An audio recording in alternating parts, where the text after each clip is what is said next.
한국전쟁과 그를 전후한 남북 간 충돌에서 희생된 모든 이들을 함께 추모하고 그 가족들을 위로합시다.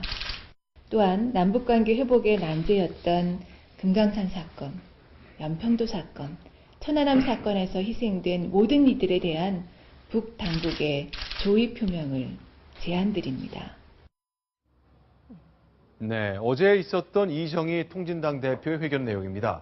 여러분들은 어떻게 생각하십니까? 자, 4년이 지났죠. 26일이면 북한이 천안함을 폭침시켜서 우리 장병들 46명을 차가운 바닷속에 가라앉게 만든 그날이 됩니다. 자, 이제 통진당은 조의를 표해야 된다고 얘기를 했는데 이거 어떻게 평가하는지 좀 얘기를 들어봐야 되겠습니다. 조수진 차장 어떠세요? 네, 북한에 대해서 천안함 침폭 사고에 대해서 조의를 표하라. 네. 이렇게 요구를 했지만 이정희 대표나 통진당이 생각하는 어떤 천안함 침폭 사건 네. 그리고 북한에 대한 태도는 전혀 변하지 않은 것 같습니다. 아, 그런데 네. 자, 지금 얘기를 들어보면 6.25 전쟁 전후로 남과 북에서 죽은 사람 모두에게 조의를 표하자. 예. 그중에는 천안함 폭침 사건의 희생 46 장병도 포함된다. 그런 네. 얘기잖아요.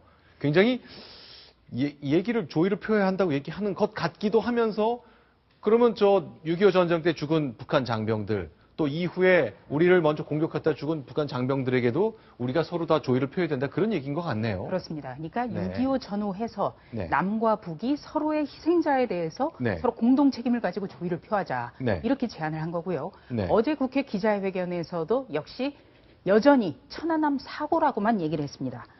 벌써 4년 전이죠. 네. 2010년 4월에 천안함 폭침 사고가 있었고요. 네. 그로부터 한 달 뒤에 국제조사단이 네. 천안함은 북한 어뢰를 받고 폭침당했다. 이런 조사 결과를 내놨습니다만 네. 그 이후에 통진당이나 이정희 대표는 단 한 번도 이 국제조사단의 그 결과를 인정하지 않았습니다. 어제도 물론 그 천안함 사고라고만 지칭을 했습니다. 그러니까 이정희 대표의 얘기를 정리하면 천안함 사고가 어쨌건 생겼는데 그거는 북한이 그랬는지는 알 수 없지만 어쨌건 희생된 분들을 향해서 북한이 조의를 표시하자 그 얘기네요. 네. 북한은 왜 이분들한테 조의를 표하죠? 자기들이 한 것도 아닌데.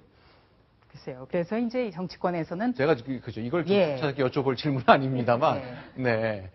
그래서 정치권에서는 이정희 대표가 네. 그 근본적인 인식이 변하지 않았음에도 불구하고 왜 북한에게 천안함 침폭 사고와 관해서 조의를 표명하라 이렇게 요구를 했는지 참 궁금해합니다. 네. 그래서 오늘 새누리당 정우택 최고위원이 네. 여기에 대해서 분석을 내놨습니다. 자, 이렇게 설명을 했군요. 자, 현재 정당 해산 심판이 있지 않느냐. 그리고 6.4 지방선거가 있지 않느냐. 그래서 그걸 앞두고 얘기를 한 건 아닌지 의구심을 지울 수 없다 그랬네요. 네. 네, 사과 한마디로 덮고 가자는 건지. 어쨌건 이정희 대표가 이렇게 제안한다고 북한이 뭐 조의를 표할 이유는 없어 보입니다만 어쨌건 북한이 정말로 사과를 해야 되는 건지 좀 더 명확하게 밝히라 이렇게 요구한 거네요. 네. 그리고 어제 이제 그 이정희 대표의 국회 기자회견을 듣고 네. 그 동아일보 취재진이 통합진보당의 그 홍성규 대변인하고 통화를 했습니다. 네. 홍 대변인 뭐라고 했냐면요. 네. 천안함 사건에 대해서 네. 그 통진당의 견해가 네. 바뀌지 않았다. 이렇게 얘기를 했습니다. 바뀌지 않았다는 것은 뭐 우리의 천안함이 가라앉은 건 맞지만 그게 누가 공격한 건지 스스로 좌초된 건지 알 수 없고 북한의 소행이라는 걸 인정하지 않고 있다. 이 점은 변화하지 않았다. 이렇게 얘기를 한 겁니다. 네. 그렇군요. 그러니까 분명히 이정희 대표는 이것부터 밝혀야겠습니다. 네. 정말 우리 군과 국민에 대해서 진정한 어떤 그 네. 북한에 대해서 사과를 네. 요구한 것인지 네. 여기에 대해서부터 분명히 밝혀야겠습니다. 자, 이정희 대표의 어제 얘기가 북한에게 조의를 표하라고 얘기한 것 자체가 희생자들과 그 가족들에게는 다시 한번 못을 박는 것일 수도 있습니다. 과연 희생자 가족들이 어떻게 생각하셨을지 궁금합니다. 자, 이맘때만 되면 많은 분들이 이 천안함 희생자와 그 가족들을 생각합니다. 절대 잊지 않겠다고 말했지만 세월이 흘러가면서 네 번째 봄을 맞았지만 많은 국민들이 이제 기억이 안중에서 좀 사라져가는 것 같습니다. 가족들 요즘도 힘들게 지내고 있죠? 네, 천안함 4주기 앞두고 저희 네. 기자들이 그 유족들 다시 한번 최근에 만나고 왔습니다. 네. 저도 참 군대 보낸 아들이 둘입니다만 이 어머니들 만나는 잠깐만요. 군대를 스토리를 보낸 아들이 둘이라고요? 보낼 아들이 둘입니다. 깜짝이야. 네, 네. 조국에 충성했습니다. 네. 네, 그 정말 가슴이 먹먹해지는데 네. 그 아주 대표적인 스토리가 네. 그 이용상 하사의 어머니가 와. 계십니다. 네. 이제 그분의 얘기에 따르면 네. 이용상 하사, 고 이용상 하사의 막내 동생 이상훈 씨가 최근에 해병대에 들어갔다고 합니다. 네. 근데 이제 이게 왜 그랬냐 하면 살아있을 때 큰 형과 해병대에 가겠다고 약속한 것을 꼭 지키고 싶다. 네. 형이 숨진 뒤에 그 결심이 더 굳어졌다고 하는데 이거에 대해서 어머니는 나는 큰애를 그렇게 잃고 나니 바다가 정말 무서웠다. 네. 그래서 막내는 절대로 안 보내려고 1년을 말렸는데도 네. 형과의 약속 때문에 고집을 부렸다. 이렇게 말씀을 하시더라고요. 자, 한번 가정을 해보면 내 형이 해병대, 해군에 입대했었고 결국 북한의 공격 때문에 폭침돼서 목숨을 잃었다. 근데 형하고 약속한 게 있으면은 지키고 싶을 것 같아요. 아무리 힘들고 겁이 나도 두려울 수 있습니다. 당연히 그럴 겁니다. 네. 그런데 어머니 마음과는 달리 동생은 형과의 약속을 꼭 지키고 싶어 하는군요. 또 한 가지 케이스 참 제 마음이 먹먹해졌던 것이 네. 에티오피아 행을 결정한 어머니의 얘기입니다.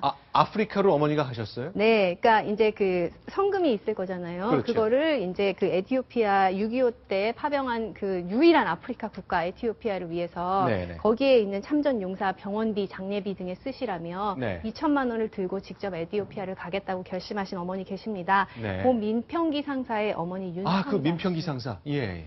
워낙 이제 이분은 이전에도 이제 유족보상금 1억 원을 방위성금으로 기탁해서 네. 나라를 위해서 싸울 수 있는 총을 사라 이렇게 이렇게 요청을 하셨던 분이시고, 그렇죠. 근데 이제 아들이 그 하늘나라로 가고 나서 계속 불면증에 시달리다가 네. 그 어느 날 TV를 보면서 에티오피아를 보고 내가 가야겠다 이렇게 생각을 하셨다고 합니다.